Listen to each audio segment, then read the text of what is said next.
அறப்போர் இயக்கத்துடைய தொடர் அழுத்தத்தின் காரணமாக இப்பொழுது திருநெல்வேலியில காவல் கிணறு, அந்த மெயின் டவுன் பக்கத்திலேயே இயங்கிய பெருங்குடி கிராமத்தில் இயங்கிய ஸ்டான்லி ராஜா இமானுவல் குவாரின்னு சொல்லுவாங்க, ஸ்டான்லி ராஜா குவாரி மூடப்பட்டிருக்கிறது.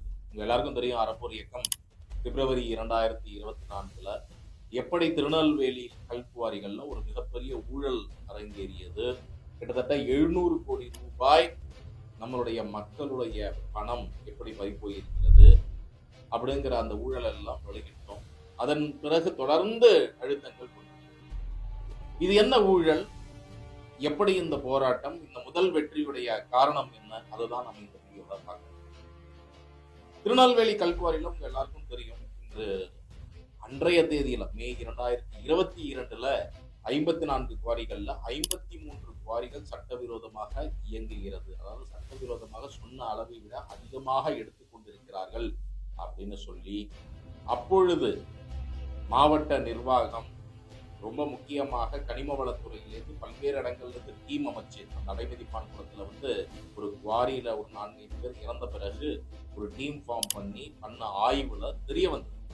கிட்டத்தட்ட 1 கோடி மெட்ரிக் டன் சட்டவிரோதமாக அள்ளி இருக்கிறாங்க அப்படிங்கிறது தெரிய வந்தது. இதன் அடிப்படையில சாராட்சியர், சப் கலெக்டர்ஸ்லாம் ஆர்டர்ஸ் போட்டாங்க. நமக்கு ஆர்டிஐல கிடைச்சது மட்டுமே 25 குவாரிகள்ல மட்டுமே கிட்டத்தட்ட 262 கோடி ரூபாய்க்கு அபராதம் போட்டிருந்தாங்க. ஆனால் இதையெல்லாம் முறியடிக்க கனிம வளத்துறையில இயக்குனராக வந்த ஜெயகாந்தன் ஐஏஎஸ் குவாரி ஓனர்களோட சேர்ந்து கூட்டு சதி செய்து இந்த அபராத தொகையெல்லாம் மிகப்பெரிய அளவுல குறைச்சி, அதாவது சட்டவிரோதமா இயங்குறாங்கன்னா என்ன அர்த்தம் அப்படின்னா, இந்த ஸ்டான்லி ராஜா குவாரியே எடுத்து 5 வருடத்துல 3,12,000 கனமீட்டர் சாதாரண கற்கள் ரஃப் ஸ்டோன் எடுக்கணும் அப்படின்னு சொன்னா, இவர்கள் 1.5 ஆண்டு காலத்திலேயே, அதாவது மே 2022 1.5 ஆண்டு காலத்திற்குள்ளேயே அவர்கள் 6,78,000 கனமீட்டர் சாதாரண கற்கள் சட்டவிரோதமாக எடுத்திருக்காங்க அப்படிங்கிறது இந்த ஆய்வுல கண்டுபிடிக்கப்படுது. அப்போ 5 வருஷத்துல எடுக்க வேண்டிய அளவை விட 2 மடங்கு 1.5 வருஷத்துல எடுத்திருக்கிறாங்க. அப்ப என்ன பண்ணிருக்கணும், இந்த குவாரியை மொத்தமா மூடி இருக்கணும். அப்பவே இதன் மீது அபராத தொகை சப் கலெக்டர் 29 கோடி ரூபாய் போடுகிறார். இதை என்ன பண்றாங்க, இதோடைய அப்பீல் போகணும்னா குவாரி கலெக்டர் கிட்ட தான் போயிருக்கணும். ஆனால் கனிம வளத்துறையுடைய இயக்குனராக ஜெயகாந்தன் போடப்பட்டு அவரிடம் சட்டவிரோதமாக ஃபர்ஸ்ட் அப்பீலே போடாம நேரம் செகண்ட் அப்பீல் போய் அவர் இந்த அபராத தொகையை இந்த ஸ்டான்லி ராஜா குவாரிக்கு மட்டும் 1,33 லட்சமா குறைக்கிறார். 29 கோடியிலிருந்து 1,33 லட்சமா. இந்த மாதிரி பல குவாரிகள்ல பல அபராத தொகை மிகப்பெரிய அளவில் குறைக்கப்பட்டது. இதன் விளைவாக 262 கோடி அபராதம் அந்த 25 குவாரிகள்ல போடப்பட்டது இல்லையா, அந்த 25 குவாரிகள்ல போடப்பட்ட 262 கோடி ரூபாய் அபராதம் வெறும் 13.8 கோடியாக ஜெயகாந்தன் குறைச்சார். இதோடைய விளைவு என்ன, மீண்டும் குவாரிகளை திறந்து விட்டார். அப்போ இது எல்லாம் ஆதார ரீதியாக திரட்டி அறப்போர் இயக்கம் பிப்ரவரி 2024 புகார் கொடுக்கும் பொழுது நம்ம பல டிமாண்ட்ஸ் வச்சோம். என்னெல்லாம் டிமாண்ட்? ஒன்று, இதில் மிகப்பெரிய ஊழல் நடந்திருக்கிறது. 1 கோடி மெட்ரிக் டன் அளவிற்கு சட்டவிரோதமாக அள்ளப்பட்டுள்ளது திருநெல்வேலியில் என்று கண்டுபிடிக்கப்பட்டுள்ளது. இதன் மீது உடனடியாக நடவடிக்கை எடுக்கணும். அப்ப என்ன நடவடிக்கை எடுக்கணும்? முதல்ல இந்த குவாரிகள், சட்டவிரோதமாக இயங்கிய குவாரிகள் மூடப்பட வேண்டும். இரண்டாவது, அவர்கள் எந்த அளவிற்கு சட்டவிரோதமாக அள்ளினார்களோ அதற்கான அந்த அபராத தொகை அவர்களிடமிருந்து மீட்க வேண்டும். அந்த அபராத தொகைங்கிறது cost of mineral.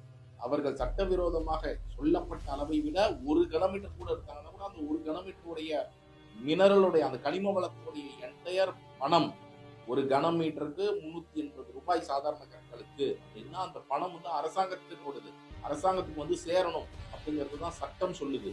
Supreme court வரைக்கும் சொல்லி இருக்கிறாங்க. அதனால் அதன்படி மீட்டெடுக்கப்பட வேண்டும் அப்படின்னு சொல்லி, அதே போல இந்த ஊழல் மீது ஜெயகாந்தன் ஐஏஎஸ் ஆகட்டும், எந்தெந்த குவாரி ஓனர்கள்லாம் இதில் இன்வால்வோ அவர்கள் அனைவரின் மீதும் நடவடிக்கை எடுக்கப்பட வேண்டும் அப்படிங்கிறத நம்ம சொல்றோம்.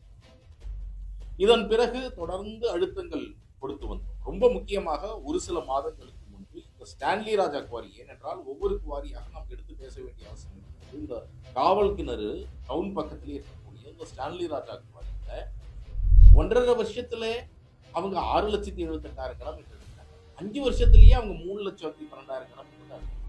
அப்போ கேள்வி என்னன்னா, ஜெயகாந்தன் அபராதத்தை குறைத்து கம்மியான அபராதம் கட்டினா போதும்னு சொன்னது ஒரு பக்கம். ஆனா இன்னொரு பக்கம் குவாரியை திறந்து விட்டது என்ன மாதிரியான நடவடிக்கை? யோசிச்சு பாருங்க. குவாரியை திறந்தாச்சுன்னா அதான் 5 வருஷத்துல எடுக்க வேண்டியதை அவர் எடுத்துட்டாரே. ஏற்கனவே 5 வருஷத்துல எடுக்க வேண்டிய அளவை விட 2 மடங்கு எடுத்து விட்டாரே. அப்ப மீண்டும் திறந்தீங்கன்னா எடுக்கக்கூடிய ஒவ்வொரு கல்லும் சட்டவிரோதம் தானே? இந்த கேள்வியை முன்வைத்துதான் தொடர்ந்து வீடியோக்கள், பதிவுகள், மாவட்ட நிர்வாகத்திடம் கேள்விகள் நாம எழுப்பினோம். நேரடியாகவும் சென்று எழுப்பினோம், மீடியாக்கள் மூலமாகவும் தொடர்ந்து எழுப்பினோம்.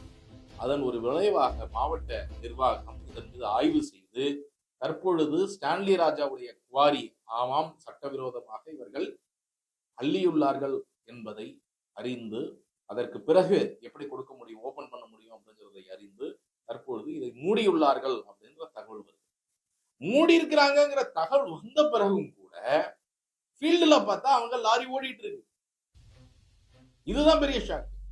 ஆர்டர் கலெக்டர் ஆபீஸ்ல பாஸ் பண்ணியாச்சு அப்படின்னு கேள்விப்படுறோம். ஆனால் மறுபக்கம் ஸ்டான்லி ராஜாவுடைய குவாரியில கடந்த சில நாட்களாக இந்த மாதிரி மூவ்மெண்ட்ஸ் எல்லாம் இருக்கு, லாரி மூவ்மெண்ட்ஸ் இருக்கு, வெடி சத்தம் இருக்குன்னு கேட்டோம். அதிர்ச்சியா இருக்கு.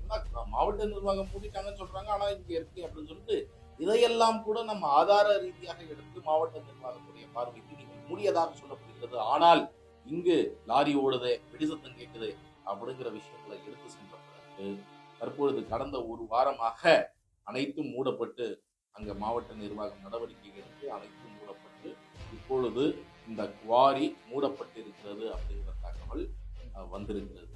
அப்போ இது மிக மிக முக்கியமான ஒரு ஃபர்ஸ்ட் ஸ்டெப். யோசிச்சு பாருங்க. மே 2022 அன்றே 29 கோடி ரூபாய் அபராதம் விதிக்க வேண்டியது என்றால் அதற்கு பிறகு இவங்களை ஓபன் பண்ணி இந்த 2-2.5 வருஷம் எடுத்தது பூரா சட்டவிரோதமானதுதான். அப்போ இதற்கு ஏற்ற அபராதம் எல்லாம் போட்டாங்க அப்படின்னு சொன்னா அது ஒரு 50 கோடியை தாண்டும். ஏன்னா தான் 1.5 வருஷத்திலேயே 5 வருஷத்துக்கு தேவையானதை எடுத்துட்டாங்களே. இன்னும் அவர்களுக்கு பாத்தீங்கன்னா லைசன்ஸ் வந்து ஆல்மோஸ்ட் அக்டோபர் 2025 வரைக்கும் இருந்தது. 6 மாசம் நடுவில் மூடிட்டாங்கன்னு சொல்லி ஏப்ரல் மே வரைக்கும் எக்ஸ்டெண்ட் பண்ணி வச்சிருக்காங்க 2026 வரைக்கும். நல்ல வேலை இப்பொழுது மூடியதனால் இவர்கள் அடுத்த 1.5 ஆண்டுகளுக்கு சட்டவிரோதமாக எடுப்பதாக இருந்தது பார்த்தீங்களா, அதை தடுத்துருக்கிறோம். அவ்வளவுதான் இல்லையா? இது ஃபர்ஸ்ட் ஸ்டெப். ஆனால் ரொம்ப முக்கியமாக அபராதம் இந்த ஒரு குவாரியில மட்டும் நீங்க யோசிச்சு பண்ணுங்க. லாஸ்ட் 2 இயர்ஸ்க்கு சேர்த்து 50-60 கோடி அபராதம் இவங்க கிட்ட வாங்கணும்னா ஒரே ஒரு குவாரி. இந்த மாதிரி திருநெல்வேலியில அன்றைய தேதி 54 குவாரி இருந்தது, நாங்க இன்னைக்கு 100 குவாரி கிட்ட ஓபன் பண்ணியாச்சுன்னு சொல்றாங்க.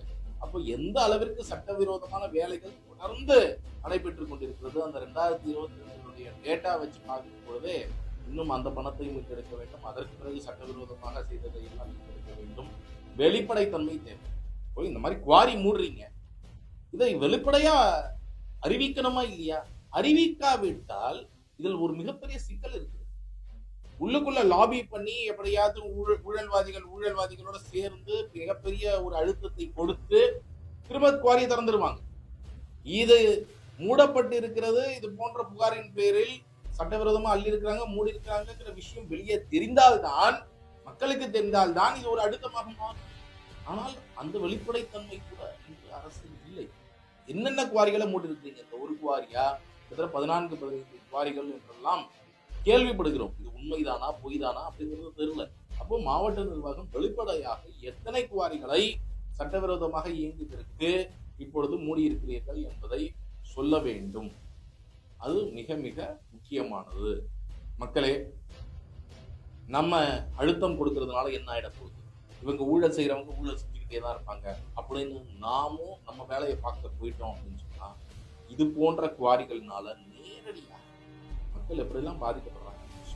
ஃபர்ஸ்ட் பொல்யூஷன், அங்க மக்கள் ரோட்ல நடக்க முடியல, ரோடு டேமேஜ் ஆகுது, லாரி அவ்வளவு வேகமா வருது, விவசாயிகளுக்கு விவசாயம் பண்றதுல ஒரு பெரிய பிரச்சனை, ஆக்சிடென்ட், சுற்றுச்சூழலுக்கான பாதிப்பு, நம்மளுடைய இயற்கை வளங்கள், ஃபியூச்சர் ஜெனரேஷனுக்கான விஷயங்கள் எல்லாம் எப்படி கொள்ளையடிக்கப்படுகிறது, இது எல்லாம் சேர்ந்தது. அப்போ இதை நாம கேள்வி கேட்கணும், வேற யார் கேட்கணும்? பிரதான எதிர்கட்சி இதை பற்றி பேச வேண்டும். ஆளுங்கட்சி கொள்ளையடித்து பிரதான எதிர்கட்சி பேசவில்லை. அப்போ யார் இதை பற்றி பேசுவார்கள்? மக்களாகிய நாம தான் இந்த அழுத்தத்தை கொடுக்கணும். அழுத்தம் கொடுக்கறதுனால என்ன நடக்க போகுது அப்படின்னு நிறைய பேர் கேள்வி. இது போன்று உங்களுடைய ப்ரெஷர்னால தான் பல மக்கள் இதை ஷேர் பண்றீங்க, பல மக்கள் இதை பத்தி பேசுறீங்க, கேள்விகள் எழுப்புறீங்க. இதுதான் அரசாங்கத்திற்கு ஒரு மிகப்பெரிய அழுத்தமாக அமைகிறது. கேள்வி கேட்க ஆட்கள் இருக்கிறார்கள், சட்டவிரோதமாக குவாரிகள் இயக்கினால் மக்கள் கேட்பார்கள் அப்படிங்கிற ஒரு பயம் வரும் பொழுதுதான் இது போன்ற நடவடிக்கைகள் பாயும். இன்னைக்கு இந்த குவாரியை மூடியது முதல் வெற்றியாக பார்ப்போம். ஆனால் இது போதாது. நீங்க சட்டவிரோதமாக இயங்கு குவாரியுடைய அபராத தொகை மட்டுமே திருநெல்வேலியில மட்டுமே பாத்தீங்கன்னா நாம அன்னைக்கு சொன்னதே 600 கோடி. அதற்கு பிறகு இங்க இதெல்லாம் கேட்டீங்கன்னா இன்னைக்கு 1000 கோடியை தாண்டும். திருநெல்வேலி மக்களுக்கு மட்டும் வந்து சேர வேண்டிய தொகை 1000 கோடியை தாண்டும். அந்த அளவிற்கு அபராத தொகை இந்த ஒரு மாவட்டத்தில் மட்டுமே மீட்டெடுக்க வேண்டிய அவசியம் இருக்கு. இது போன்ற தமிழ்நாட்டில் எத்தனை மாவட்டங்கள், எவ்வளவு இடங்கள்ல எவ்வளவு விஷயங்கள் நடந்து கொண்டிருக்கிறது. மக்களாகிய நாம் விழிப்புடன் இருப்போம், தொடர்ந்து கேள்விகள் கேட்போம். துல்லியமாக தினசரி நடப்பு நிகழ்வுகளையும் கல்வி, விளையாட்டு, அரசியல், வாழ்க்கை முறை, மருத்துவம், தொழில்துறை, சினிமா, பொழுதுபோக்கு போன்ற பல்வேறு நிகழ்ச்சிகளையும் உடனுக்குடன் காண கேப்டன் டிவி மற்றும் கேப்டன் நியூஸ் சமூக வலைத்தள பக்கங்களோடு இணைந்திருங்கள். உங்கள் வணிகத்தை கேப்டன் டிவி மற்றும் கேப்டன் நியூஸில் விளம்பரத்தின் மூலம் மேம்படுத்த விருப்பமா? உடனே கீழே கொடுக்கப்படும் எண்ணிற்கு தொடர்பு கொள்ளுங்கள்.